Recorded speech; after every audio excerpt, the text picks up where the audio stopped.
Good afternoon. First, I want to offer my thanks to your New Jersey Black Issues Convention Chair, Reva Foster, for extending this warm invitation to me to be able to speak with you today at your 38th annual conference. I am so very humbled to be given this honor as the first female and African American president of Bloomfield College, and to offer remarks on this very timely and actionable conference theme, responding to the new abnormal, overcoming the impact of COVID-19 on Black families.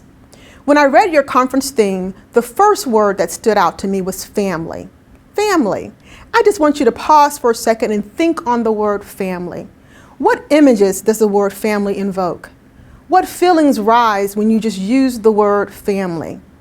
Now let's think about Black families. Again, what images or feelings arise when you pair those two words together? For me, there are a myriad of images and feelings that arise. Whether it's my immediate family, my extended family, or in my culture, we have what we call play family. Those are the people we call grandma, auntie, and cousin that really have no biological tie to us, but they're just as strong of a connection to us in our community as our biological family. Those are the people that are our support systems that have come to us via our church family or through our communities. They are family. We are family. Now, going back to your conference theme, I know just by your attendance here today that most of you are aware of the reports on the racial disparities of the COVID-19 crisis. We knew early in the pandemic that people of color, and more so Black Americans and their families, were contracting COVID-19 at a much higher rate than their white counterparts, and experiencing greater rates of morbidity from the virus as well. Now, more than half a year since the virus took center stage in our lives and in this country, this unfortunate trend has not subsided, and there is no expectation that it will anytime in our near future.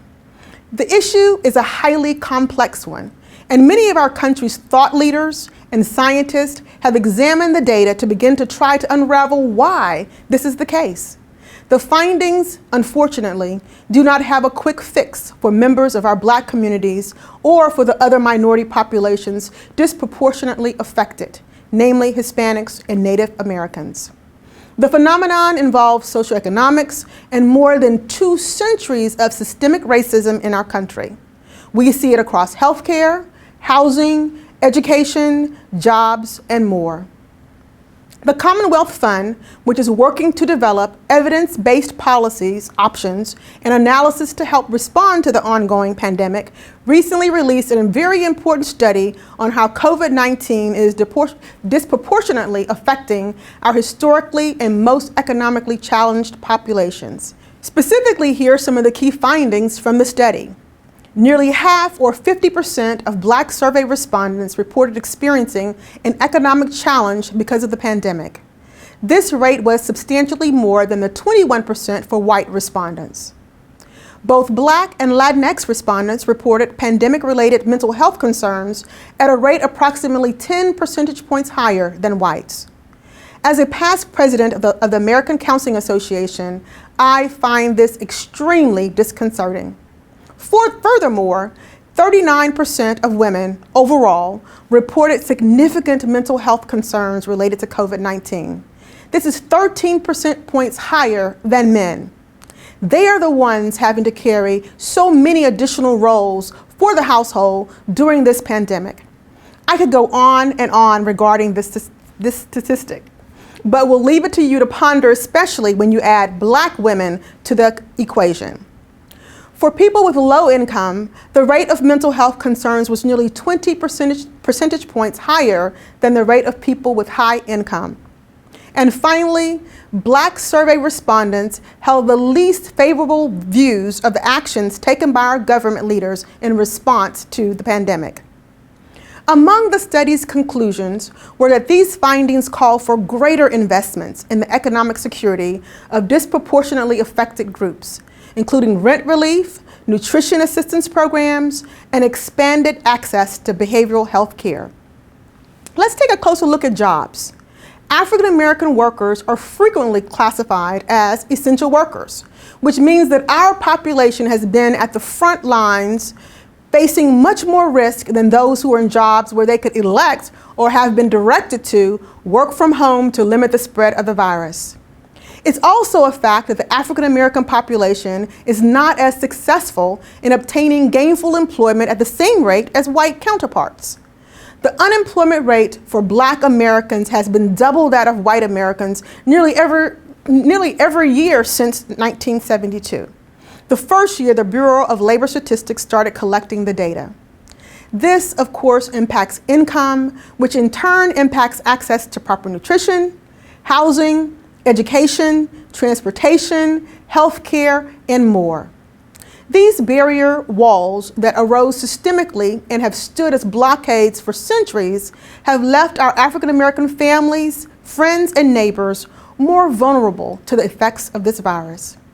Let's look next specifically at housing.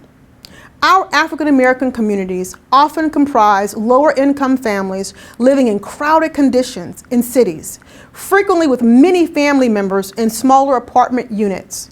How does one social distance themselves in a smaller space with many people within your sights? As one of the CDC's key recommendations for people to avoid contracting COVID-19, this is simply not possible for many African American families. We also have food insecurity and suffer from chronic health conditions at a significantly higher rates. With significantly lower household incomes than white, non-Hispanic households, African Americans are more than twice as likely to face hunger. 8 of the 10 counties across the country with the highest food insecurity rates are at least 60% African American. Lack of proper nutrition and the physiological effects on the mind and body from the stress that economic instability brings, that contributes to making African Americans disproportionately vulnerable to diabetes, heart disease, lung disease, and other chronic health conditions. The CDC reports that about 90% of those hospitalized with severe COVID-19 are found to have at least one of these underlying medical conditions that we find pervasive in our Black communities. African American families in low-income households are often also underinsured or lack health insurance altogether. Without insurance, many individuals and families simply do not seek the medical guidance and medication that they so sorely need. And there are sobering health statistics specific to African American women and infant mortality. African American women have the highest rates of infant mortality and adverse birth outcomes among all major racial ethnic groups in our country. In fact, data has shown that the U.S. infant mortality rate for African American women is about 3 times higher, and preterm deliveries and low birth rates also occur at higher rates. Wow, this is almost unbelievable. Yet, medical research has informed us even more. We have learned that the chronic stress of day-to-day encounters with racial discrimination are tied to preterm birth in African American women.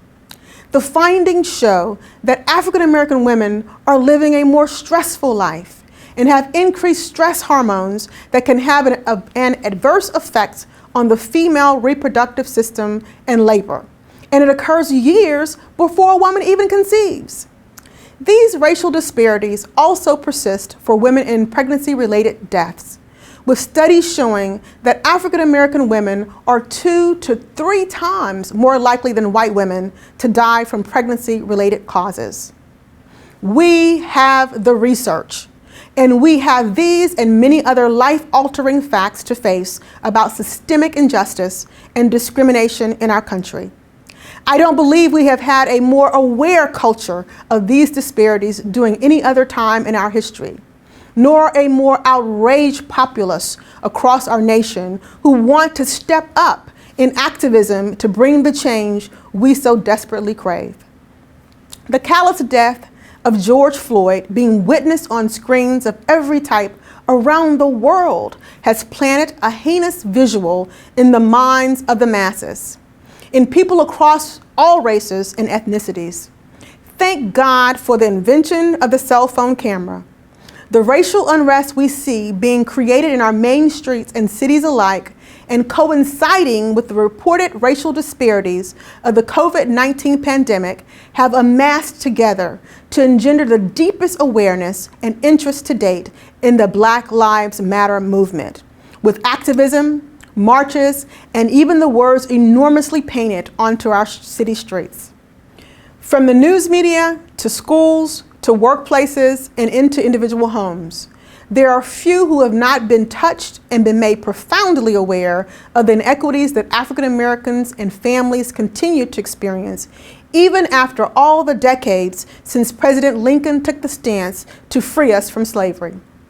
Acknowledgement of the problems has never been greater, making this present time the best time within this movement to enact change and introduce and pass the policy changes we have been longing to bring to create the equity that has so long evaded the African American citizen in our country.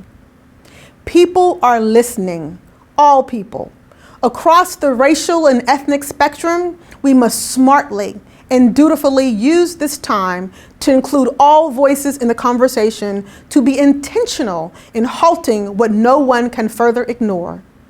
This is a pivotal moment in our history. Confederate statues are legally coming down. People want to understand more, are reading more, talking more, studying African American history more. And white Americans are reaching out to Black Americans and asking us, how are we doing? And how they can help us because of a newfound recognition of the daily disparities that deeply affect our lives and our well-being.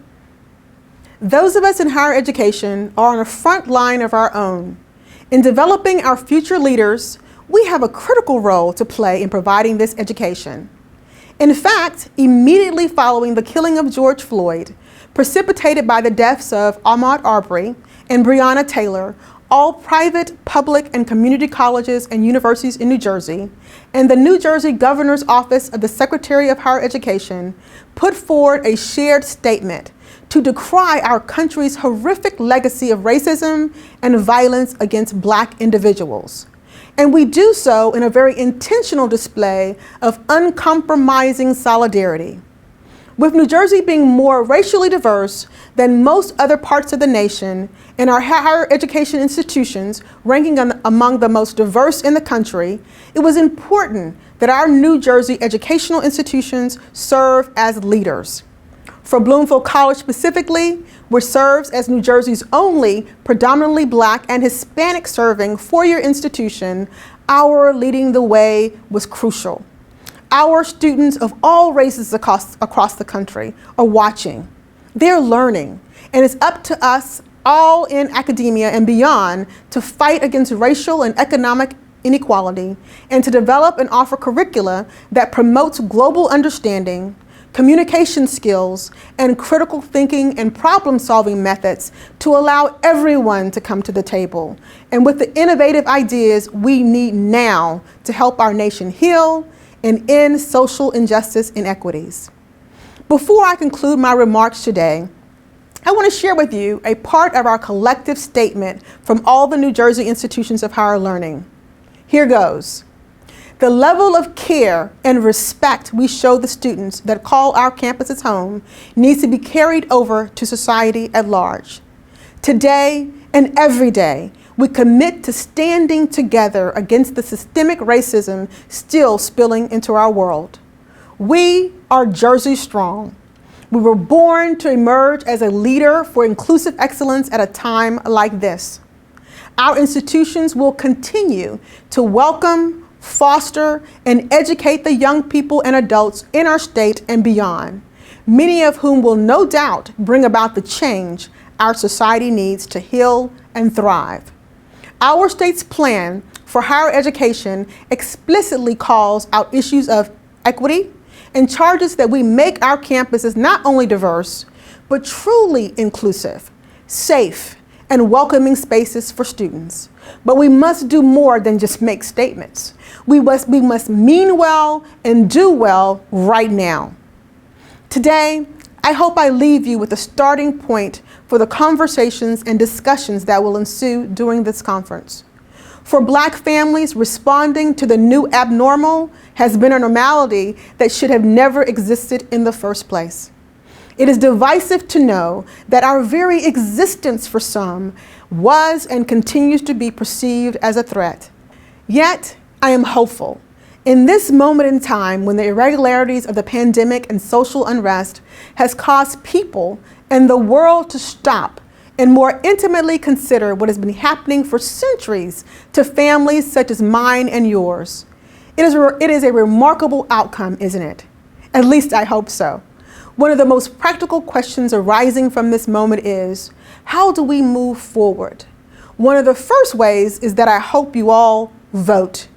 And in a final note, let me say that I hope when the opportunity arises to join Bloomfield College and our other educational institutions in New Jersey in moving the needle forward in the educational work to be done, that you will offer your knowledge and experience and lend a hand to support the development of the minds of our college and university students who are so supremely primed to take their places as our future leaders, decisively ready to tackle the challenges that remain ahead.